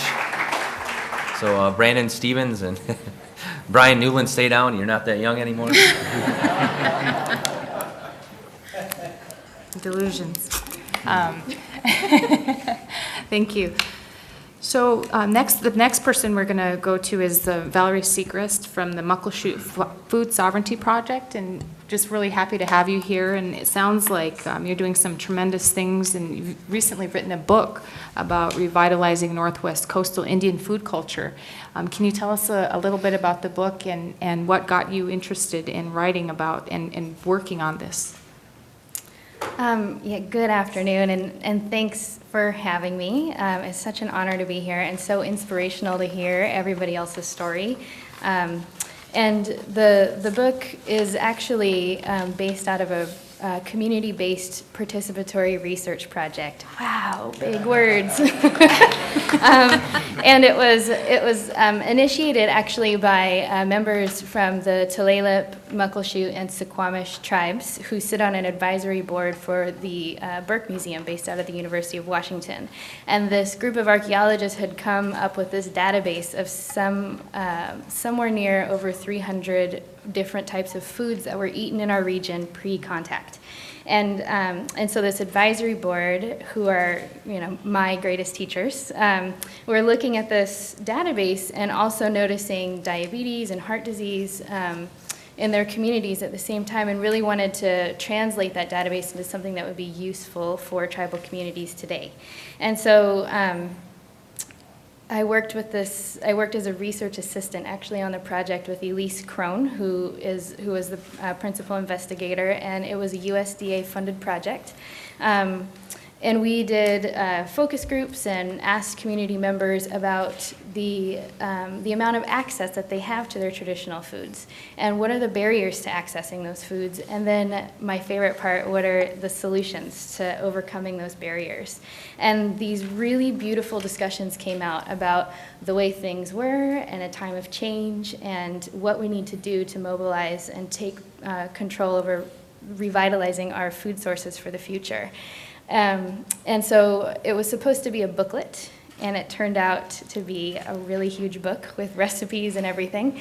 And the book is currently only available in tribal communities, and that was a request given to us by the people that we worked with, that this is ultimately research findings, and that we wanted to serve the community as best as possible. And so It's called Feeding the People, Feeding the Spirit, Revitalizing Coastal Indian Food Culture.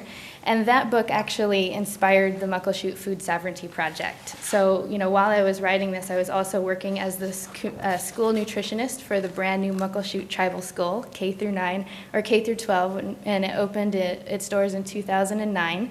And I was really experiencing how hard it was to put our traditional foods on the plate for our youth.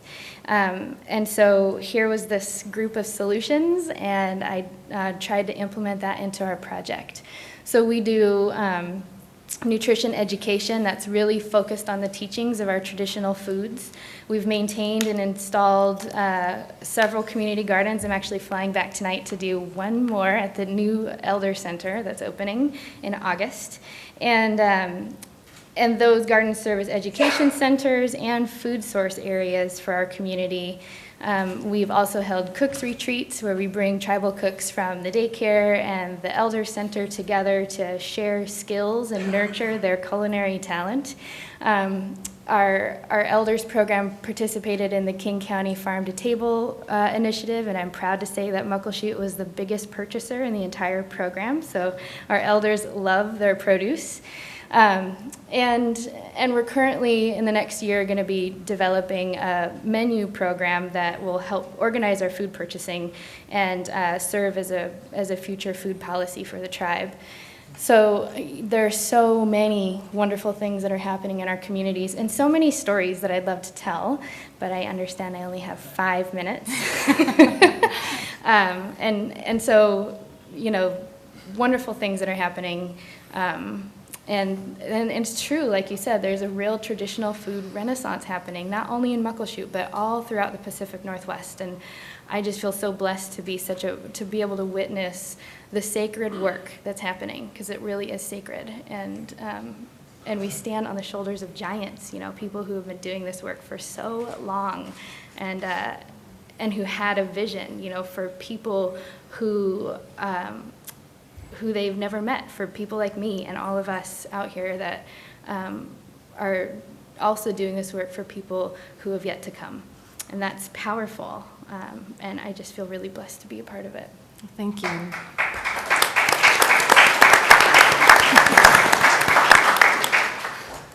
I think examples like the project that you're talking about are just things that if we could know more about in other parts of the country, that I think that we would all benefit. And I know Lise is doing a tremendous job in Wahpeton, and even in the First Lady's Garden, when we were looking at how that was going to be planted, we drew upon the resources at the National Museum of American Indian, because a lot of the knowledge comes from not only the people, but also the places that have been doing this for a long time, and NMAI really relies upon the traditional knowledge at the grassroots level. And I just always have to give a plug for participatory action research. So for those of you who have have understanding of research approaches, it's not something widely known in the United States, but most of the world is really using this, and it's very good for Indian communities because it reflects in a meaningful way the wishes and the desires of the community in the types of research. And wonderful things can happen like this. And so it's a great congratulations, and look forward to reading more and hearing more about the project. So last, but certainly not least, we have Ben Strong, the legend from Red Lake. So we want to know Brandon and Brian and Dell and Bill and Stacy and Wilson and others want to know how to become successful at basketball. We know that you've been named the NCAA, and I'm naming all of these people that are administrative officials who play basketball actively still at this time, but we know that you're the NCAA Division III National Basketball Player of the Year, and you've been able to maintain a professional career around the globe and domestically. And I have a great deal of respect for you and your father. I know your father pretty well, a widely known singer in the Minnesota Power Circles, and I think that it's just tremendous to see somebody at the level that you're playing at. And I know that you've got a huge commitment to the youth of Red Lake. Can you just tell us a little bit about the Big Bend Youth Basketball Camp? Yeah, well, the Big Bend Basketball Camp is something I started 8 years ago with my brother and my dad, and the youth in Red Lake didn't have a lot of like positive role models, and they still, are kind of lacking in that area. So I wanted to come in and show them that, somebody from where we're from, which is a small community in northern Red Lake, can go and be successful if they fully dedicate themselves, in and out, like food, rest, not going out and partying with your friends, this and that, just really dedicating yourself to whatever it is. For me it's basketball, but for other people it could be school, other sports, whatever it may be, just to be fully committed. And if you really believe in yourself and you give 100% effort, that you can achieve like amazing things. And I saw it in myself, because when I was a senior in high school, I wasn't, I didn't take basketball that seriously. I was kind of just like, whatever. And then I got to college and started playing more, started working harder, and then I met my trainer now, who got me on, this diet thing. And I really didn't know much about diet before this. And he got me eating, totally different foods than I've ever eaten before. And it's really just the traditional foods, like, rice, vegetables, a sweet potato every now and then. It's a crazy diet, but, I saw what it did for me, and it just made my game just really expand in the past year or 2 years I've been on it. So it's just been great. And then back to the Red Lake, the kids, they love, especially because I'm 6'10", they're just like, dunk it, dunk it. It's fun just to be around them, to be around the kids, feel their energy and show them that somebody from, a small community can go and be successful, and I think I did it through hard work, and, being 6'10" doesn't hurt, but that's only a part of it. I work out 3 times a day. I woke up at 5 a.m. this morning to work out. It was dark outside. I didn't want to wake up. But, just hard work, dedication, and believing in yourself and having good role models. And I want to be a role model to those kids, because, kids copy what they see. So if they see, like an older person going out and doing well, eating well, doing the right things, they're going to do that, because that's just what kids do. So great. So with any luck, the youth here today can take these words of advice. Do you want to give them any closing words of advice? There's a number of youth, and I know that we have been talking about youth, and we like to honor, acknowledge the people that have traveled here, but we also know that the focus of this initiative is really with the young people. Well, I just say, if you have a dream, find a way to make it come true, and you can do it. You just need to have a path, set the path, and then stay on it. And that's really the hardest part, is staying on it. Just you have to be really resilient, and roadblocks come in your way, or you get down on yourself, this and that. You don't want to continue. You just gotta fight through it and stick with it. And if you do that, you can achieve anything. So that's what I'd like to say. Thank you.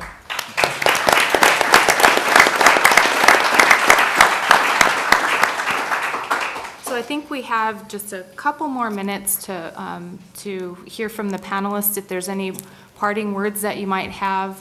One of the themes that I've heard loud and clear from the high achieving athletes is having that structure and discipline. So hearing from the people that are achieving that really high level is important for our youth to understand that it is a day in, day out discipline. And I say the word discipline in a way that's not to mean punishment, but just doing that, taking that regimen seriously and sticking to it. So Charlie, do we have time for one more, or should we? One more. Okay, so if you have any parting remarks, maybe we'll just go through the whole panel again, a couple minutes, a minute or two. Thanks. Well, thank you again for the invitation, Charlie, and Michelle and her initiative. It's an honor for me to be here and participate in this and to represent, the NB3 Foundation, Nike N7, and the Navajo Nation. I think for me, one of the biggest reasons that I've been able to, continue and pursue my running is that, I've had great and tremendous support from my family.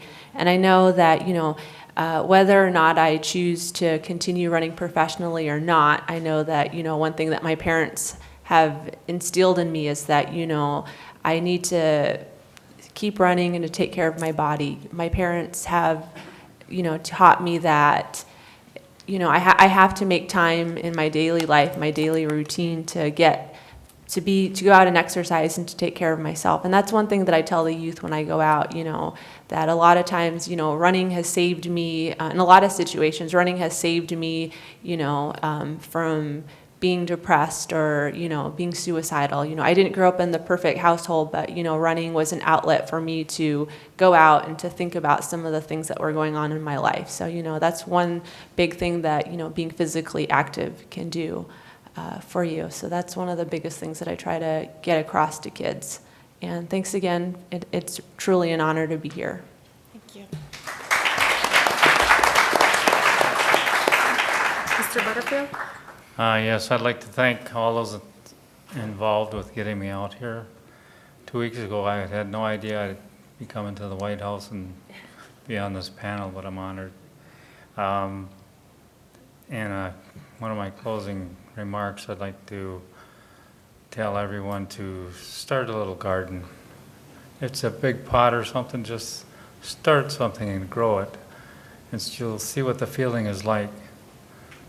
It's something that I love and something that I'll be pursuing for the rest of my life, but it's enjoyable.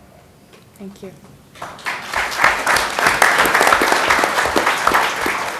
Councilman? I'd like to say thank you for all the people who helped me get here too. And like you said, 2 weeks ago, I had no idea I'd be coming to the White House either. For the kids or anybody else, physical fitness, education, or career, they all take commitment, dedication, but make them fun. Thanks.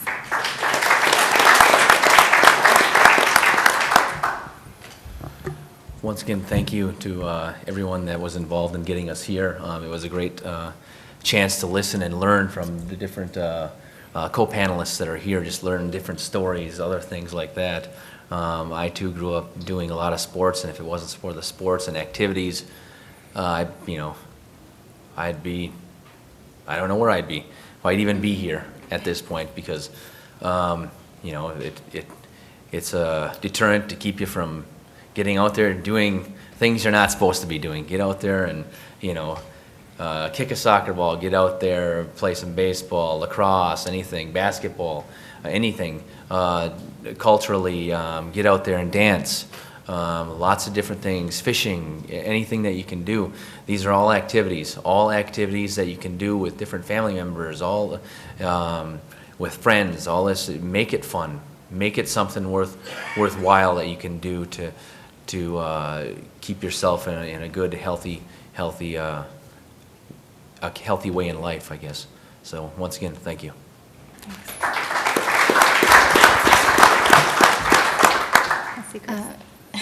Thank you for having me. It's been such an uplifting experience just to hear all these stories and to be able for this moment to be, in such solidarity. I think sometimes we think of ourselves as these little islands out there, but this is happening. And when we have these moments where we can come together and stand together and share our stories together, powerful things come out of that, very good lessons and learnings. And I'd have to say one of the things I'm most proud of in this project is the community response that I have in my tribe. Muckleshoot has really come to the table and said, I have something to teach, and can you make that happen? And that's all the work is. These are not, they're big questions and big and they require big solutions, and they're not yours alone to answer. To look to your community members and to look at these challenges as opportunities to bring people together and to create a food system for the future that honors the food system from the old world. You know, that as we move towards this new food system, the way in which we honor that old world tradition is going to promote the scarcity or abundance of this new food system. So it's really important to have those traditional foods and plants at the table and to carry them with you all of the time. My teachers say that the plants are actually our greatest teachers and that us humans are so pitiful. We would never know all the solutions there are to save the planet. And so look to, you know, the teachings of the cedar tree, the teachings of the salmon people, and ask yourself how you can live a life of generosity and abundance as they do. So with that, I just want to say thank you so much for letting me be here, and I really appreciate the opportunity.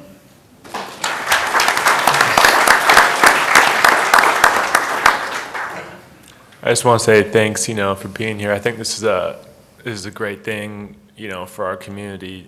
I know change is a hard thing, but you know, this, you know, everyone, you know, coming from all over, you know, the U.S., you know, this is really a good thing, and I'd like to continue it. So, thanks again. Thank you.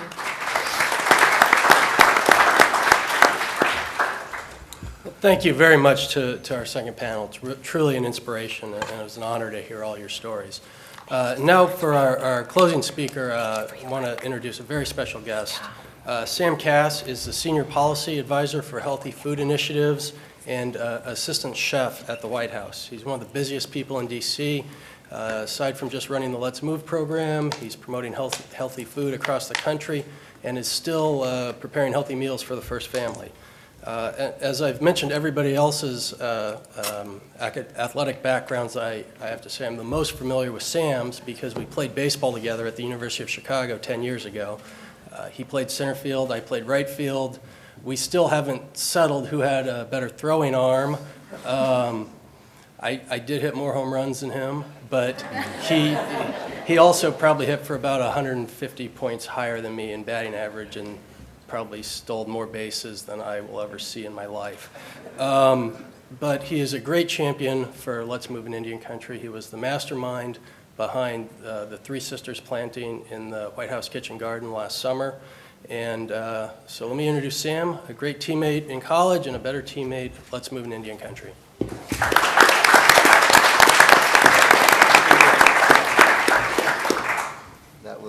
Thank you, Charlie. We're getting better. I should bring a baseball next time I know he's going to introduce me, and we can just settle this right here in front of everybody. I have no problem doing that. Thank you all for making the journey here, and more importantly, for just an amazing year of work and progress. The stories that we've heard today, the stories that we get daily from the work that's going on in Indian Country is just an inspiration. I think, you know, we have sub-initiatives along a broad array, and I don't think there's been one with the most sort of intensity, vibrancy, and impact than what we've seen going on across the country as part of this initiative.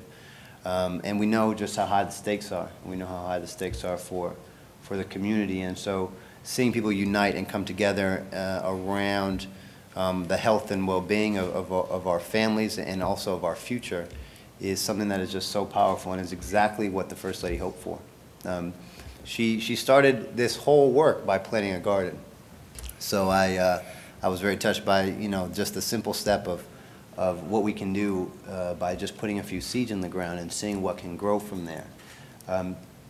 That was her first step in having a conversation around what was going on with our kids' health. Where our food comes from, and what does it mean to feed our kids in a way that's healthy and is going to nourish them and give them the opportunity to live the lives that they deserve. So when we hear the stories of what's going on with food policy councils across Indian Country and in BIE schools and around Pala, it is an inspiration, and it is a model for all kinds of other groups that we turn to and say, look what's happening here. And look at the progress that's being made. So, you know, we are just, I'm so thrilled and inspired. But we have a long way to go. And We know that this is just the beginning. It's incredible how much we've accomplished in just a short amount of time, but this is just the beginning, and if we're really going to see the change that we need, that we so desperately need, that our young people, and I'm so happy to see young people here today. That's great. Normally we come in here and you never get to see young people in the crowd. But they are the futures, and you guys are going to be the ones to really make the change. And so empowering them to be leaders in this effort and owning this issue as their own is the difference. Us old people, us old folks that are around here, like, we're done. It's you guys that have the power to change, because when you start calling for better food in your communities, better food in your schools, more opportunities to be exercise and be active, we can't say no to that, right? When kids start calling for this is when we see this take off in a way that we could never have dreamed. So you have a real responsibility here, and now's the moment. There's not going to be a moment like that comes around like this for a long, long time. You have a First Family who truly cares about the health and well-being of people across the country, and particularly in Indian country. So this means it's time to really step up and take it to the next level. We need to hear from you what's working. We need to hear from you what's not. We need to hear your success stories, because moments like this, day like this, it's great to celebrate, but it's also critical for sharing knowledge and learning from each other about what's actually working. Because we know different solutions aren't going to be the same in every community. So these are really important opportunities to have a better collective body of knowledge about how we can move forward together. So we need to hear what else we can be doing. I've spent some time talking with a lot of leaders across the country. We were out in Portland not so long ago at the N7 gathering, which was an incredible moment for me. We hear about the need to continue to try to make improvements to the commodities food program. We're going to continue to work on that to support communities getting more access to sport and play. This is really important, and we're going to continue to work on that. And I know the N7 initiative has been a phenomenal supporter of those efforts. So we're working on things, but here is a framework that people can really rally around and get behind. And so you're all here because you played an incredible role in making that happen. And now it's time to continue to build on that and expand on it. So thank you for what you're doing. Thank you for your leadership. Thank you for your time. This is only the very, very first, this is the first step in what it will be a generational journey. So that's why this is so important, and I'm thrilled to see these folks here. You know, just we got to keep going, and we're here for the long haul, and the First Lady is going to be doing this long after she leaves the White House, whenever that may be. This is her life's work, and we will be continuing to support these efforts across the country. So thank you for all that you're doing, and I hope to see you guys again here next year. So thank you.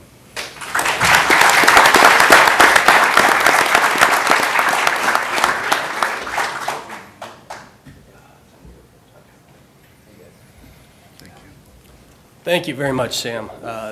Great words and great advice. I hope, we're celebrating the 1-year anniversary now. I hope to be watching the 10-year from somewhere comfortable, and then to have some grandkids at the 100-year anniversary of Let's Move in Indian Country. And so now, to close us properly with a song, I want to invite Dennis Zotai up. Dennis is Kiowa, Okewenge, and Senti Dakota. He comes to us from the National Museum of American Indians. Please, Dennis.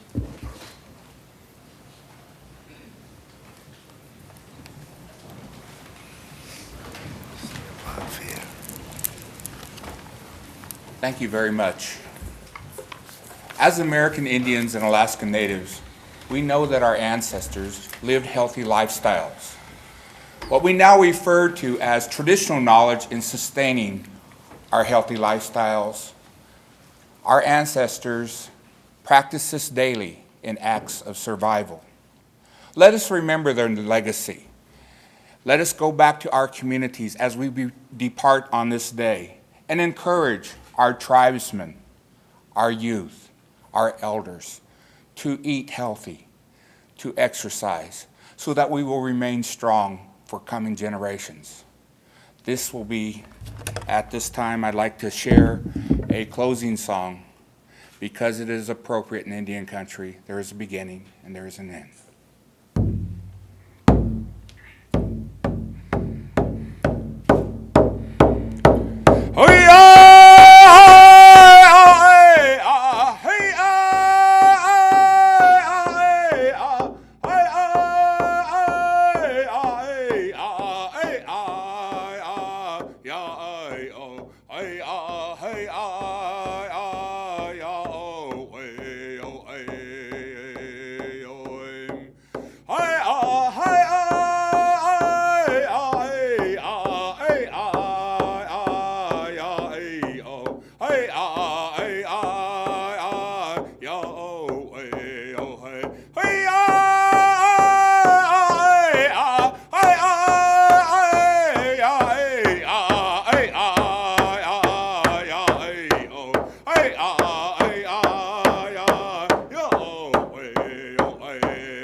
Thank you very much, Dennis. And now we've made the youth sit down for quite a while, so I think it's time that we go run around a little bit. We've got some folks that are going to lead us over to the Department of Interior Gymnasium, and we've got Tani and Ben are going to lead us through a basketball clinic. So with that, thank you very much, and to those watching online, goodbye.